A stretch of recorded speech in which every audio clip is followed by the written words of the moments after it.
Aaron Small back in 2005, and you look at his stuff, you know, it's 90-91 with the fastball, the good breaking ball, the throw strikes, good sinker right there at 93, picks up another strikeout. But again, guys, it's that veteran that you know if he gets a shot, he's not going to light up a radar gun, but you know he's going to throw strikes, good movement down, good slider for a strike. He fields his position, and he works fast. I mean, that plays at the major league level with any club. And does it help a guy, Jack, when we live in an era of spin rates and four-seam fastballs up in the zone, that he's, as you mentioned, heavy on the sinker and slider? It absolutely helps, I think, that he's got the four-pitch mix. He's going to throw sinker slider most of the time, but he can work in the four-seamer and the changeup. And to Flash's point, he's a veteran, he's around the zone. And you know what I'm loving about today also? The rhythm. Look at how quickly he's right back on the mound. This is a guy who's telling the hitters, I'm ready to face you. I've got my pitch sequence in my mind. I'm ready to get you out. Now, Flash, I do have to remind you of one thing, though. You dropped an Aaron Small there.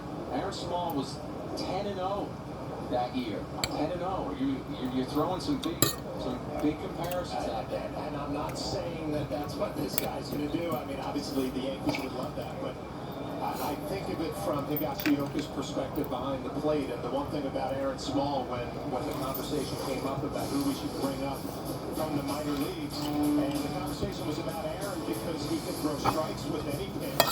His velocity wasn't great. And I remember Joe Girardi was the bench coach, and he said, but he's not throwing hard down at AAA. And Mike Borzello and myself, the bullpen catcher, we said, who cares? He throws strikes, he throws breaking balls for strikes, he works fast, and he gave us a big boost when he came up from the minor leagues. By the way, this is the veteran Joe Paddock, a non-roster invitee this spring for the Jays, but they announced yesterday that he made the team. He's by trade a second baseman, but he's done a little work at third and short as well. Again, speaking to the versatility that Jack was talking about, how do you extend your career and help a young team? Feel it on the ground and anywhere you can. So Chassin missing there with a one-out walk to Paddock.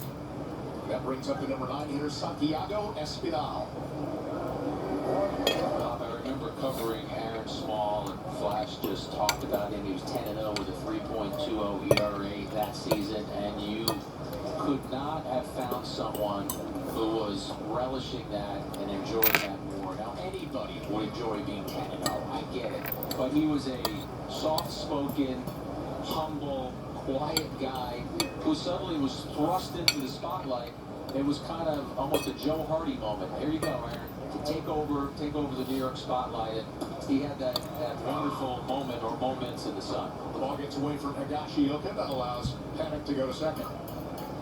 Cross up there, Flash? No, I think it was a slider that backed up a little bit, and by that I mean it's supposed to dive down and away to the right-handed batter, but sometimes the pitcher gets underneath it. We'll watch it again, and it kind of backs up and in, and I think that fooled Higashioka behind the plate. That'd be a disappointing pass ball there, but it happens with those backup sliders sometimes. So now an RBI opportunity for Espinal, who, by the way, has 10 hits and 28 at-bats this spring. So he's had a very good spring and opened some eyes for the Blue Jays. Blocked by Higashioka. Well, you see him block a baseball in the dirt, and your thoughts go immediately back to the postseason last year, especially that Jordan Montgomery start. I mean, this is textbook right here. You get that right knee out, use a chest protector to deaden the ball right in front of you. That's perfect. Chassin answers that with a fastball. And the count's 3-1. So again, a 3-1 count. Most hitters are expecting fastball, but if you're the right-hander and Higashioka behind the plate, you can throw a breaker ball for a strike here. He's done it the first couple of innings. And he moves the count back to 3-2. Really good. Spicy enough. You mentioned this for Espinal because I'm not sure how long he's going to be in the game. Doing research on him. Little Brooklyn Nets crossover. His favorite player growing up was Kyrie Irving. Oh.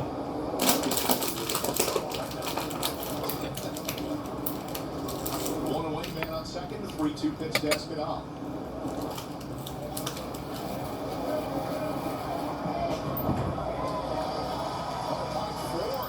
Right over the railing. By what we were seeing, it looked like like he might go into the dugout or the stands, and he just reaches out and gets it. Watch this, baby. Let me see if you go lifting up the place so the people